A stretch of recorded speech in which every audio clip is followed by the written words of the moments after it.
Bueno, buenos días, buenas tardes.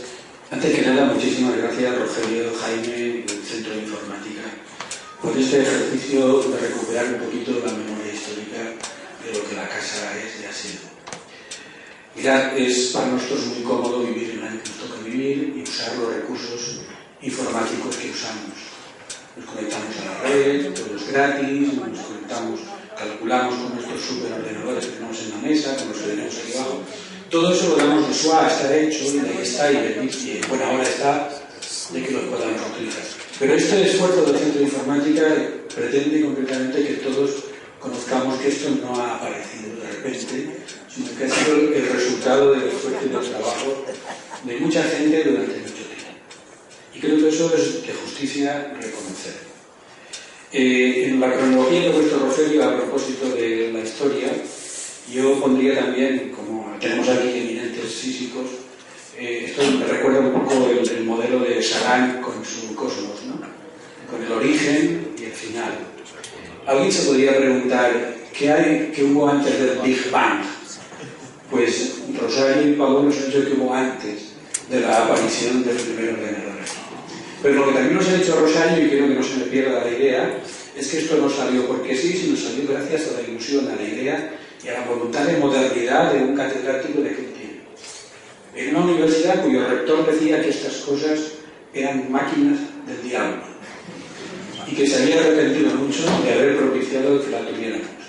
Y algunos profesores de la Facultad de Ciencias decían físicamente, cogiendo un lápiz en la mano, que esta era la mejor calculadora que nunca iba a existir. Bueno, pues frente a esa forma se echó para adelante algunas personas, nos echamos para adelante algunas personas y estamos donde estamos. No porque sí, sino gracias a que esa idea inicial ha tenido continuidad. Yendo a la anécdota personal, porque a fin de cuentas cuando somos mayores y celebramos 50 años, pues tiene que contar la batalla.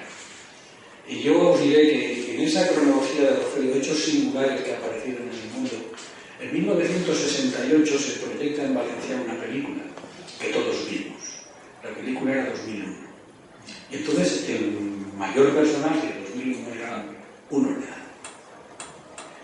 Y lo digo por una razón, porque ahora veréis a dónde viene la anécdota. HAL, aparte de la historia de que la H va delante de la I, la A va delante de la B y la E va delante de la M, dijeron que era propaganda encubierta de IBM.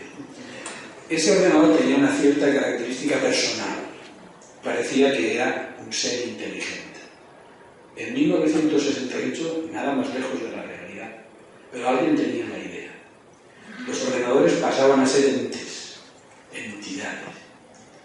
Y aparte de la película, que a mí me gusta mucho, y la idea que se sustancia, lo digo por experiencia personal. Habéis hablado de que muchos trabajaban, trabajábamos con el 1620, ¿no? Yo trabajaba con la 1620.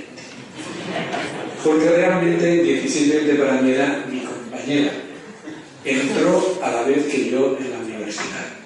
Entró a la vez que yo en el departamento. Habéis visto una foto mía vestido de bata. Yo era el encargado de supervisar cuando faltaban cosas, cuando dejaban de usar. Y al final la quise tanto que la sabía arreglar. Sabíamos reparar bastantes cosas. Y además nos enseñó mucho, porque fue el primer instrumento que tuvo la universidad donde hubo necesidad de programar. De nuestras investigaciones, que tenían exigencias de cálculo, no solo de cálculo en el sentido físico de hacer operaciones, sino de pensar, de organizar y de resolver problemas.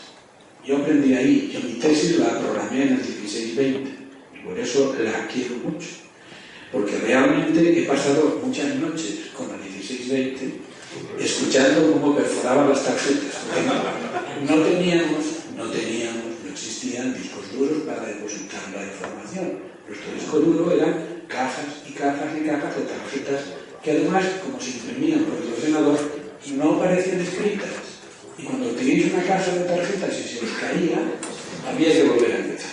Bueno, quiero deciros que el progreso que supuso para la universidad tener una máquina que permitiera traducir los problemas de nuestras investigaciones en sistemas de cálculo próximo, realmente eso fue un salto adelante cuantitativo. No digo que esto sea la inflación dentro de la teoría del Big Bang, pero casi.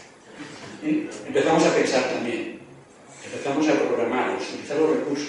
Éramos hackers, lo ha dicho Álvaro antes. Cuando teníamos un problema sabíamos corregirlo con instrucciones de máquina. Sabíamos mandar instrucciones que borraban la memoria. Sabíamos incluir en programas de tarjetas la instrucción 31003.002 que borraba todo. De repente sabíamos hacer muchísimas cosas que hoy ya no sabemos hacer. Hoy para nosotros los ordenadores son cajas negras y que nos permiten hacer muchas cosas. Por tanto, yo creo que esta máquina que tenéis aquí delante, con todo el afecto que algunos le tenemos, supuso un hito para esta universidad. Supuso un hito porque de repente se convirtió, sin que ella lo supiera, en el abuelo o la abuela de muchas de las líneas de investigación que hoy son florecientes en la universidad. Y entonces, ya termino aquí, quiero rendir tributo a mi jefe que propuso la generación de esta iniciativa, al ordenador que nos llevó de la mano durante bastante tiempo y a las personas que en esta cosa que hoy se llama servicio de informática, porque la informática, la palabra informática se inventó después de que el INE 1620, por aquellos que trabajaban con información. Antes eran cerebros electrónicos o sistemas de carga. Yo creo que nuestro servicio de informática es un servicio que no solo nos da servicio, sino que además se procura darnos el mejor servicio y darlo al mayor nivel de modernidad. No os cuento mi vida, porque no merece la pena, pero mi vida se solapa con el 1620 y las personas que en su entorno vivían durante bastante tiempo. Muchas gracias.